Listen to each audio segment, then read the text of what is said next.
आम मैंने युवगोष्ठी आमर विशेषकर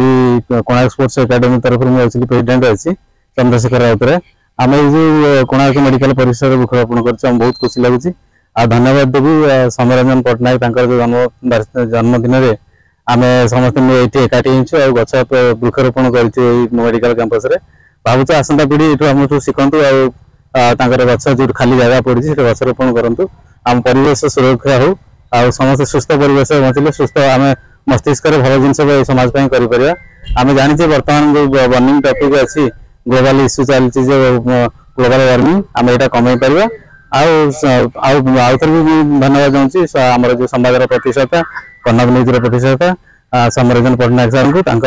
सहयोग आम वृक्षरोपण कर बहुत धन्यवाद कर कोणार्क गोप अंचल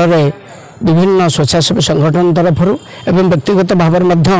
आम वृक्षरोपण कार्यक्रम करूँ। यह अवसर में ईस्टर्न मीडिया अध्यक्ष आम समस्त प्रणम पूज्य सौम्यरंजन पट्टनायक आज 72तम जन्मतिथि यह अवसर में अभिनंदन जनाऊँगी एवं विभिन्न कार्यक्रम सारा ओडिशा से जहाँ करिसेंती रक्तदान ठार आरंभ कर शुद्ध ओडिया लिखन पुनश्च पृथ्वी कार्यक्रम प्रत्येक कार्यक्रम रे तांकर हाथ रही तेणु निश्चित भाव में आज शुभ जन्मदिवस अवसर में भगवान तांको शतायु करंतु एवं तांकर चलापथ कुसुमित हो एवं तांकर सामाजिक कार्य आगो चालू रहो एति कामना करुछि।